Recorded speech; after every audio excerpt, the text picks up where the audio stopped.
Welcome back. I just want to let you know, for those who don't know, the Ministry of National Security, in collaboration with the United Nations Office on Drugs and Crime, celebrates International Day Against Drug Abuse and Illicit Trafficking every year annually on the 26th of June. So that would have been 2 days ago. That would have been on Sunday.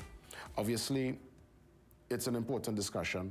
It's one that we can see firsthand the scourge and the ripple effects of drugs and its use and its movement through this country. Let me bring in to elaborate on this most important discussion and to outline the National Anti-Drug Plan. We welcome Cheryl St. Louis, manager of the National Council. Good morning to you, Ms. St. Louis. Welcome. Good morning. Thank you very much, Jason. Morning. Definitely. Good morning. And Mr. Nigel Stoddard from the FIUTT. Welcome. Good morning and welcome to you and your viewers. I want to probably start with Cheryl St. Louis to really give us an idea as to what the game plan is. What's this anti-drug plan about? We would have heard of plans in years gone by. I'm sure this one will be speaking to the current times. You would have obviously, I'm sure, made certain adjustments. Can you tell us as to when the plan is going to be rolled out and what are some of the plans of action? All right, so every 4 years, the National Drug Plan for Trinidad and Tobago is actually developed not just by one agency, but by several agencies. So it's bringing a collaboration together. And that plan is a plan that is supported by agencies who are in demand, supply, even control measures as well. So this year, this plan was approved by Cabinet in 2021, and we are launching this plan on the 1st of July. It's a policy and a plan, the operational plan.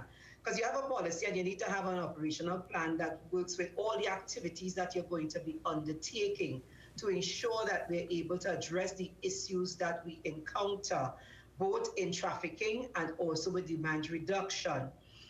In addition to which, and you're right, as you highlighted earlier on, we have to continue to revisit the plan, that ensuring that we are addressing the issues as the trends change, because it's changing. Mm-hmm. And you can't continue to use the old method that is not going to work. They call that what? Insanity, using the same thing, expecting a different result. Yeah. Right. So we are going, the key stakeholders at the table are going to continue to be following up right through, realizing, well, this is what we're seeing, and therefore we now need to do something different. What can be put in place to address the issues that we are encountering? Yeah. So this plan goes out till 2025.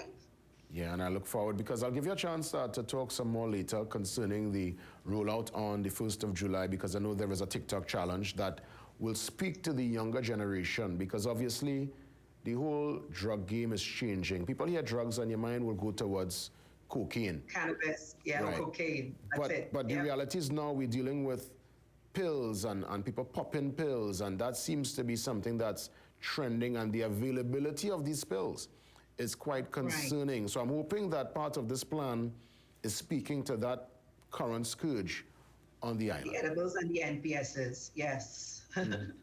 I want to bring, I'll come back to you in a minute. Let me just bring Nigel in, because FIU, you deal with finances, you deal with a major discussion, because when there is drugs, there is a major movement of funds.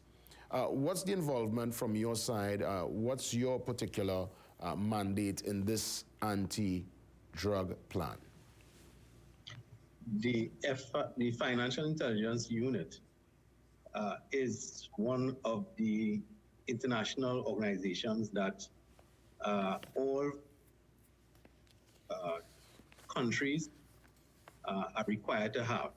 And this unit is involved in assisting law enforcement in identifying assets, property, guide law enforcement in terms of where those assets are from drug traffickers, persons involved in drug trafficking, from persons involved in corruption, in fraud, in gambling, you name it, any sort of criminal offense, as you said before, where profit is derived from, or illicit assets are derived from. So the FIU in the Financial Intelligence Unit of Trinidad and Tobago in the national plan is to assist in stopping that gap, so to speak, not only assisting law enforcement in arresting persons or as such, but as a matter of fact, in assisting them in identifying assets to confiscate, to seize, and then to have those same assets under the Proceeds of Crime Act be placed back into drug rehabilitation programs, as well as law enforcement, assist law enforcement. So it's identifying the assets, the major players working alongside with law enforcement, and as well assisting in the confiscation or seizure of assets. Before I head across to Ms. Louis, to Cheryl, let me just ask you, how deep do you all go with your investigation? How deep do you do the due diligence? Because we all know when it comes to drug, there's a massive flow of cash. Some people need to wash this money. They set up sometimes businesses. There are many a business you know personally from just observation that the business is running at a loss. It's a bust. So it's clearly a front. Do you all, pinpoint these said businesses? Do you all need to get intelligence? Do you all do a sting operation? What's the course of action to really get into that particular zone of prosecution and seizing said assets if we know for sure, or at least there's a suspicion that this particular scenario is a front?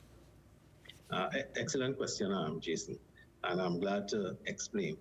The FIUTT is an intelligence gathering agency. We are under the Ministry of Finance. So in terms of investigations, it's really for the law enforcement that conducts investigation. We see a lot of time in the media that the FIU would have been on an operation and seized cash and these sort of things. Really, it's the financial investigation branch of the Trinidad and Tobago Police Service, the FIB, that is responsible for all money laundering and financing of terrorism matters in Trinidad and Tobago.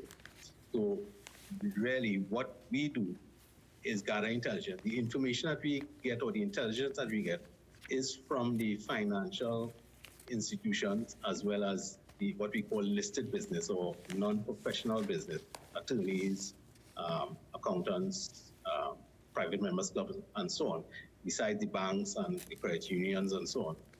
They submit what we call suspicious activity or transaction reports. And these are basically reports that don't fall within the normal type of transaction that the customer would have conducted.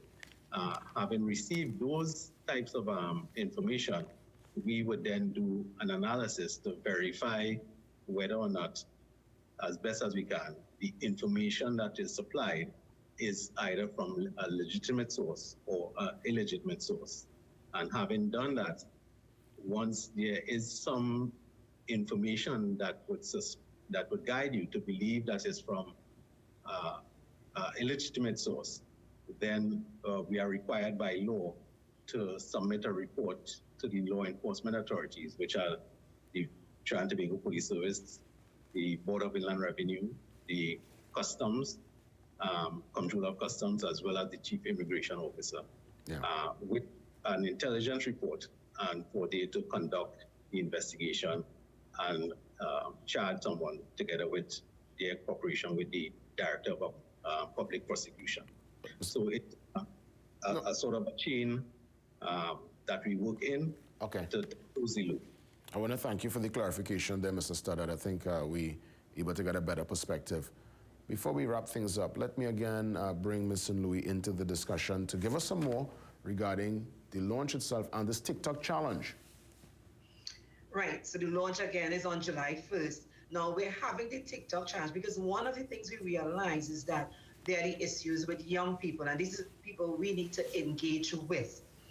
And as you highlighted earlier on, the game has changed. So yes, we are dealing with the NPSs and the edibles, and we need to engage these young people to share information with them. So what we did was actually host a focus group with young persons between the ages of 13 to 25 to get from them what is the best method to share information with their peers. And unanimous was TikTok. So we decided if that is the way that we are going to have to share the information, that's the way we're going to have to use that methodology. And therefore, we are having a TikTok challenge. This is actually supported by a group of young persons on a committee who are helping us, because the planning committee, as we would agree, we are young at heart, but we are not there where they are at, and therefore we need them to be able to share with us how do we get that information to them effectively. Yes. And we are launching the TikTok challenge on July 1st. That's an opportunity for them, for persons to win prizes, but also it's a great opportunity to engage, educate, and inform them on the issues surrounding edibles and new psychoactive substances. Yes, very important. And you need to put it in such a way you could speak their language in a way they can understand. Any information regarding online presence in terms of website? If somebody's looking on right now, they want to get more information, go right ahead.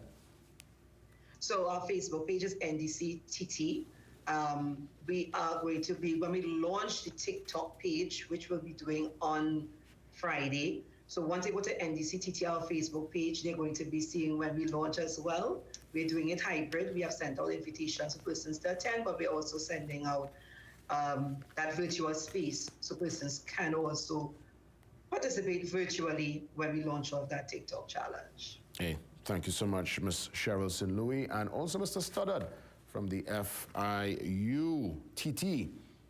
Keep us posted and keep up the great work. Thank you so much. Thank you so much. Yeah, you're most welcome. We'll come back with your calls, TNT. We'll come back with a chance for you to tell us your preparation methodology, what you put in place already. You went grocery, you get your corned beef, right? You have your vital supply, you have your candles. Are you ready? Are you ready, TNT? Let's find out the numbers. I'll put it up for you when we come back. I'll tell you in advance so you can set a call one time. 624-8721 and 627-8658. I would love to hear from Tobago this morning also, because I'm understanding that Tobago might be on, well, we're both going to be on the receiving end, but I heard Tobago, it might be a bit more severe on that side. Let's get to the calls after the break. Stick around.